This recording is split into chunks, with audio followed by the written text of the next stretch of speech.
Hey, fifth grade, it is time for the exciting conclusion of chapter, I believe it's 10. Let me check. I know this is highly unprofessional. Yep, nope, it's 11. See, I'm glad I checked. It's chapter 11, and we're at the Gnome Emporium. Things are getting real bad. This lady, quote unquote, wants to take a picture of them, but she's got no camera. Um, so this is The Lightning Thief, Percy Jackson, The Olympians, Book 1, Chapter 11, and read to you with permission from Disney Publishing, so I'm not breaking any copyright laws. Here goes nothing. Percy, Annabeth said. Some instinct warned me to listen to Annabeth, but I was fighting the sleepy feeling, the comfortable lull that came from the food and the old lady's voice. It will be just a moment, Annie M said. You know, I can't see you very well in this cursed veil. Percy, something's wrong, Annabeth insisted. Wrong? Auntie Em said, reaching up to undo the wrap around her head. Not at all, dear. I have such noble company tonight. What could be wrong? That is Uncle Ferdinand, Grover gasped. Look away from her, Annabeth shouted. She whipped her Yankees cap onto her head and vanished. Her invisible hands pushed Grover and me both off the bench. I was on the ground looking at Aunt Em's sandaled feet. I could hear Grover scrambling off in one direction, Annabeth in another, but I was too dazed to move. Then I heard a strange rasping sound above me. My eyes rose to Annie M's hands, which had turned gnarled and warty, with sharp, bronze talons for fingernails. I almost looked higher, but somewhere off to my left, Annabeth screamed, No, don't! More rasping? The sound of tiny snakes right above me from about where Annie M's head would be.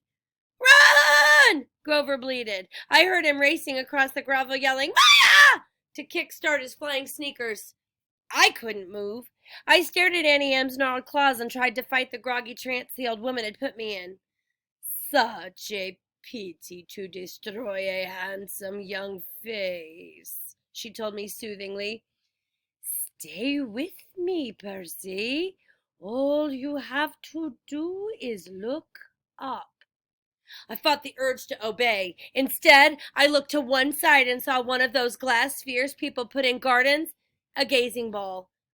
I could see Annie M's dark reflection in the orange glass. Her headdress was gone, revealing her face as a shimmering pale circle. Her hair was moving, writhing like serpents. Auntie M, Auntie M, how could I have been so stupid? Think, I told myself. How did Medusa die in the myth? But I couldn't think. Something told me that in the myth Medusa had been asleep when she was attacked by my namesake Perseus. She wasn't anywhere near asleep now. If she wanted, she could take those talons right now and rake open my face. The gray-eyed one did this to me, Percy, Medusa said, and she didn't sound anything like a monster. Her voice invited me to look up, to sympathize with a poor old grandmother.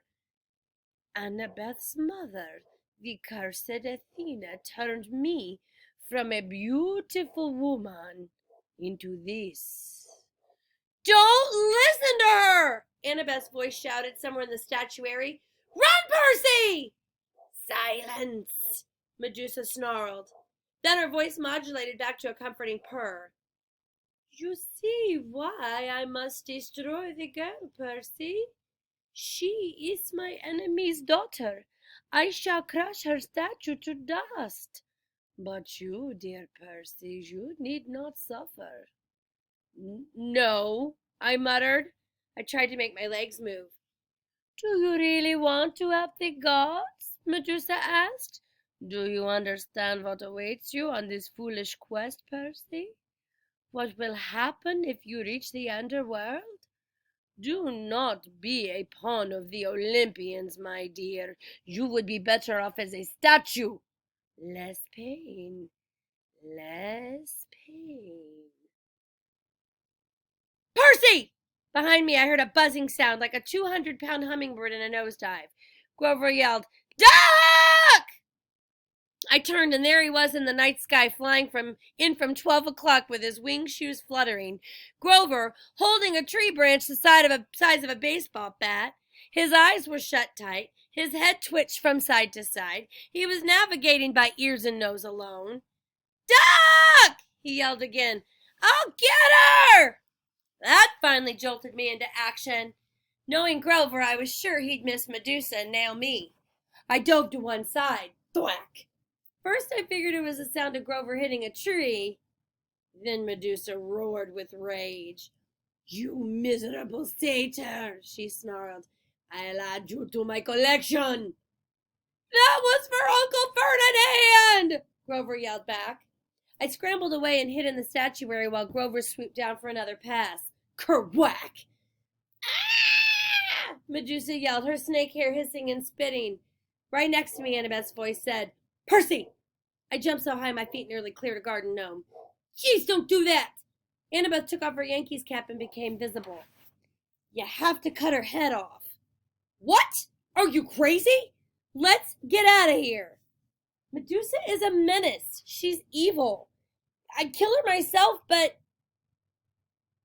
Annabeth swallowed as if she were about to make a difficult admission. "But you've got the better weapon. Besides, I'd never get close to her. She'd slice me to bits because of my mother. You've got a chance." "What? I can't..."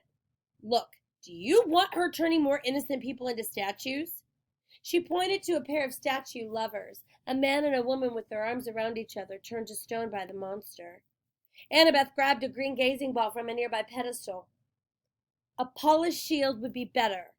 She studied the sphere critically. "The convexity will cause some distortion. The reflection size should be off by a factor of..." "Would you speak English?" "I am!" She tossed me the glass ball. "Just look at her in the glass. Never look at her directly." "Hey, guys!" Grover yelled somewhere above us. "I think she's unconscious." "Roar!" "Maybe not," Grover corrected. He went in for another pass with the tree branch. "Hurry," Annabeth told me. "Grover's got a great nose. It'll eventually crash." I took out my pen and uncapped it. The bronze blade of riptide elongated in my hand. I followed the hissing and spitting sounds of Medusa's hair. I kept my eyes locked on the gazing ball so I could only glimpse Medusa's reflection, not the real thing. Then in the green-tinted glass I saw her. Grover was coming in for another turn at bat, but this time he flew a little too low.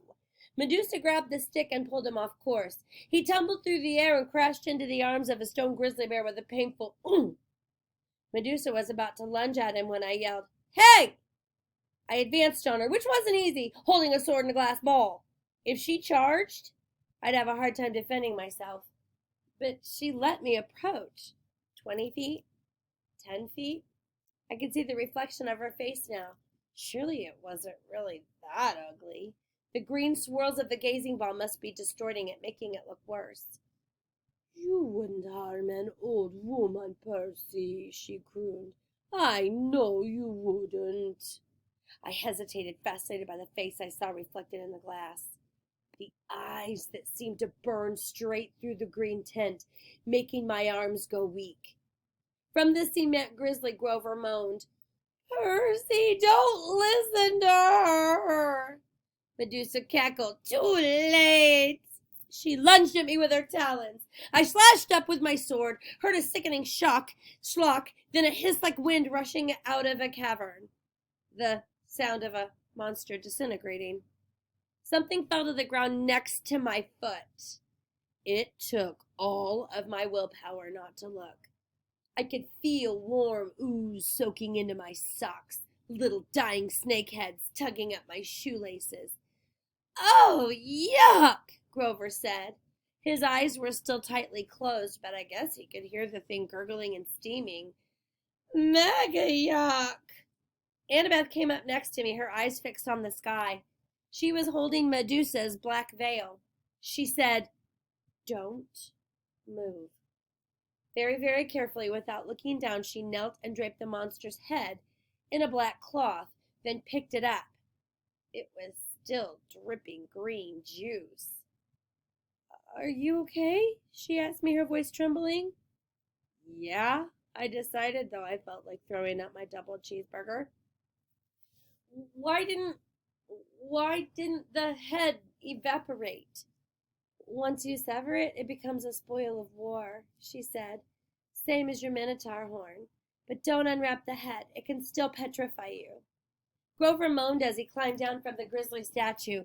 He had a big welt on his forehead. His green rasta cap hung from one of his little goat horns, and his fake feet had been knocked off his hooves. The magic sneakers were flying aimlessly around his head. "The Red Baron," I said. "Good job, man." He managed a bashful grin. "That really was not fun, though." "Well, the hitting her with a stick part, that was fun, but crashing into a concrete bear? Not fun." He snatched his shoes out of the air. I recapped my sword. Together, the three of us stumbled back to the warehouse. We found some old plastic grocery bags behind the snack counter and double-wrapped Medusa's head. We plopped it on the table where we'd eaten dinner and sat around it, too exhausted to speak. Finally, I said, "So, we have Athena to thank for this monster?" Annabeth flashed me an irritated look. "Your dad, actually. Don't you remember? Medusa was Poseidon's girlfriend. They decided to meet in my mother's temple. That's why Athena turned her into a monster. Medusa and her two sisters who had helped her get into the temple, they became the three Gorgons. That's why Medusa wanted to slice me up. She wanted to preserve you as a nice statue.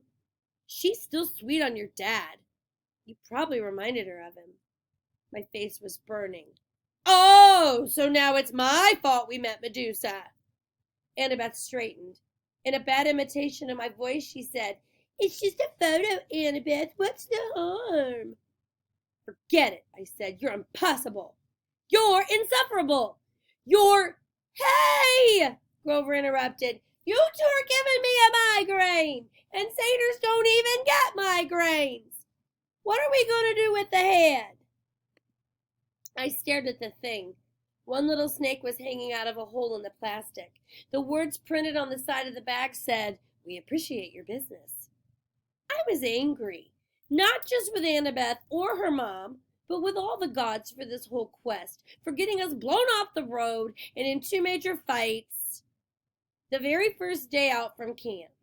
At this rate, we'd never make it to LA alive, much less before the summer solstice. What had Medusa said? "Do not be a pawn of the Olympians, my dear. You would be better off as a statue." I got up. "I'll be back." "Percy!" Annabeth called after me. "What are you—" I searched the back of the warehouse until I found Medusa's office. Her account book showed her 6 most recent sales, all shipments to the underworld to decorate Hades and Persephone's garden. According to one freight bill, the underworld's billing address was DOA Recording Studios, West Hollywood, California. I folded up the bill and stuffed it in my pocket. In the cash register, I found $20, a few golden drachmas, and some packing slips for Hermes Overnight Express, each with a little leather bag attached for coins. I rummaged around the rest of the office until I found the right-size box. I went back to the picnic table, packed up Medusa's head, and filled out a delivery slip. The Gods, Mount Olympus, 600th floor, Empire State Building, New York, New York. With best wishes, Percy Jackson. "They're not gonna like that," Grover warned. "They'll think you're impertinent." I poured some golden drachmas in the pouch. As soon as I closed it, there was a sound like a cash register. The package floated off the table and disappeared with a pop. "I am impertinent," I said. I looked at Annabeth, daring her to criticize. She didn't. She seemed resigned to the fact that I had a major talent for ticking off the gods. "Come on," she muttered. "We need a new plan." So, that's the end of chapter 11. The next chapter, we get advice from a poodle. I hope you're enjoying this as much as I am. I'll be honest with you. I miss reading aloud to you guys. I miss reading in my classroom. So, this is the next best thing. I hope you're enjoying this, and until next time, take care, guys.